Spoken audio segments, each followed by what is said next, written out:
Elle était rayonnante et généreuse quand il l'avait trouvée.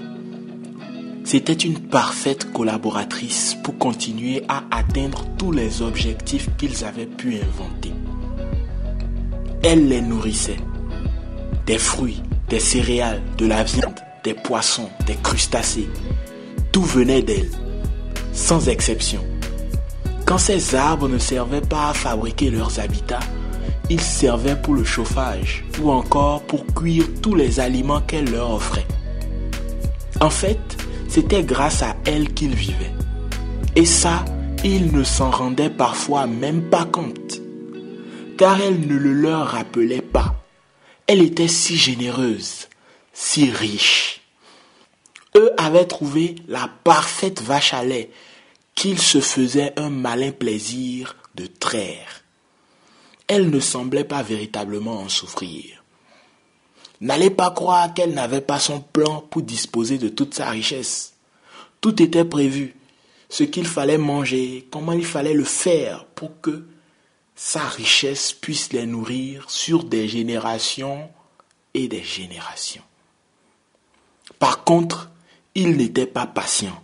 Tellement gourmand et insouciant, il venait à se dire « Elle est si riche, elle ne s'appauvrira jamais. Profitons-en au maximum !» La java qu'ils avaient instaurée dans la consommation de ces richesses ne lui avait pas plu. Pourtant, elle continuait de les nourrir, de les vêtir, de les loger. Mais progressivement, sa richesse commença à diminuer. Elle n'avait plus autant de fruits, autant d'arbres. La viande n'était plus abondante. Les poissons se faisaient de plus en plus rares. Alors qu'ils étaient de plus en plus nombreux, ils ne cessaient de se multiplier, de se reproduire. Elle était la seule sur qui il pouvait compter. Il continuait donc de consommer sa richesse et l'appauvrissait donc de plus en plus. Son état de santé s'est considérablement dégradé à cause de tout ce qu'il lui faisait subir. Elle s'était complètement déshydratée car ils utilisaient l'eau pour tout et n'importe quoi. Le pire, c'est qu'ils la gaspillaient, sans compter qu'ils déversaient leurs déchets dans plusieurs de ces sources d'eau. L'eau qui était l'une des ressources qu'elle possédait le plus est devenue rare. Elle n'en avait plus, ou du moins, il ne lui laissait que celle qui était sale et impropre à la consommation. Ils étaient si cruels qu'ils avaient installé des fours et des usines rien que pour la réchauffer. Résultat, elle a chopé une fièvre. Pas une de ces fièvres qui passent avec un peu de Doliprane. Une fièvre qui fait extraordinairement peur. Elle avait plus de 40 degrés de fièvre, quasiment toute l'année. Les médecins qui l'avaient consultée disent que si rien n'est fait, sa fièvre pourrait augmenter de près de 3 degrés.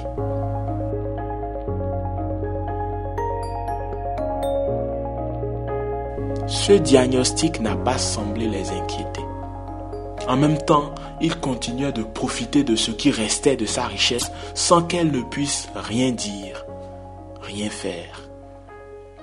Par contre, sa santé s'amenuisait davantage. Elle était devenue bipolaire. Elle a commencé à réagir vraiment bizarrement et il subissait parfois ces crises. Sincèrement, ces crises étaient infernales. Des fois, elle balayait toutes leurs habitations d'un trait avec des rafales de vent ou des tonnes d'eau dont elle seule avait le secret. Un jour, elle avait même craché du feu. Ils avaient été effrayés par sa colère. Mais ils n'avaient pas été plus inquiets. De toute façon, il y avait encore des richesses à utiliser et à dilapider. Certains d'entre eux avaient eu peur. Ils se sont rendus compte de l'injustice qu'il lui faisait subir et de sa colère qui se manifestait par ces crises répétées. Ce petit groupe a décidé de la défendre. C'étaient ses avocats. Ils ont tenté de convaincre les autres, plus nombreux, qu'il fallait commencer à la respecter. L'un des arguments qu'ils utilisaient était qu'il fallait conserver une partie de ces richesses pour les générations futures. Mais les autres se moquaient d'eux et leur disaient qu'ils ne se rendaient pas compte de l'immensité de la richesse qu'elles possédaient et que de toute façon, cette richesse suffirait encore pour longtemps. Longtemps. Longtemps. Ils arguaient même qu'au cas où il n'y en aurait plus, il pourrait assez rapidement se trouver un autre bienfaiteur dans l'univers. Ces avocats étaient déçus et se sont rendus compte que leur inconscience était plus immense que les richesses qu'ils étaient en train de dépouiller. Pourtant, ce qu'ils leur demandaient n'était pas si compliqué. Il suffisait de réduire leur train de vie au strict minimum et de faire économie des richesses en question. Il n'était même pas question d'arrêter de les exploiter. Mais ils n'ont rien voulu comprendre. Une seule solution s'offrait aux avocats. Ils n'avaient plus qu'à soumettre l'affaire aux juges. Les juges étaient les seuls qu'ils écoutaient. Ou du moins, ils faisaient tout ce que les juges décidaient. Peut-être que si les juges étaient convaincus, ils leur intimeraient l'ordre de mieux se comporter avec elles.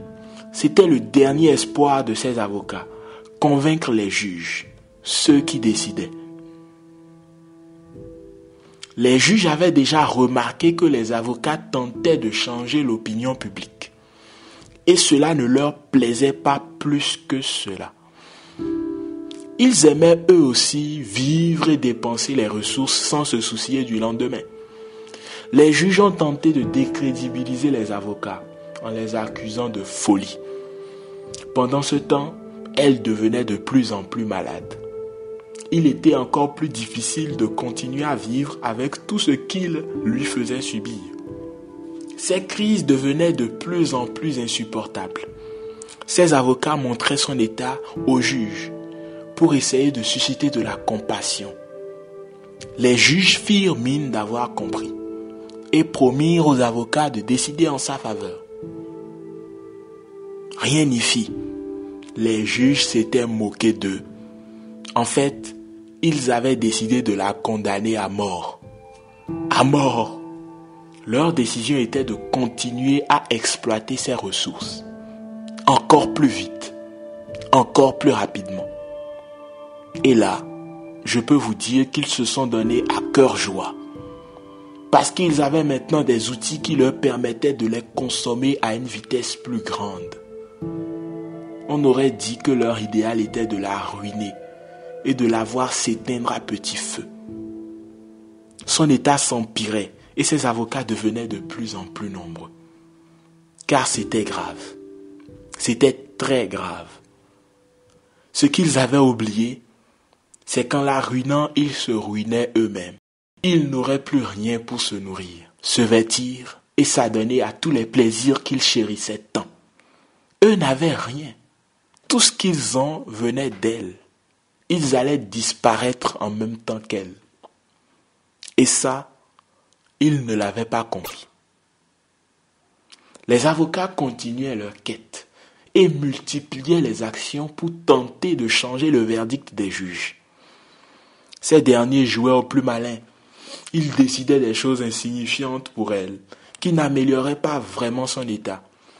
À des moments donnés, les juges prenaient des décisions fortes, mais ne veillaient pas à les appliquer. La situation ne changeait pas et les avocats n'abandonnaient pas. Ils continuent encore aujourd'hui d'essayer de convaincre les juges de changer les choses. Ces juges leur ont donné un rendez-vous annuel où ils discutent de sa situation sans pour autant avancer. Cette année, les juges écouteront ces avocats, ces médecins à Glasgow, en Écosse, pourvu qu'ils soient convaincus qu'elle est dans un sale état et qu'il est urgent de la sauver. La sauver reviendrait à nous sauver, nous. Ces juges ont la clé. Ils peuvent décider, s'ils le veulent, de la soigner de faire baisser sa fièvre ou de l'hydrater correctement. La décision leur appartient. Son destin est entre leurs mains. Pourvu qu'il ne soit pas déjà trop tard. Pourvu qu'il ne soit pas déjà trop tard.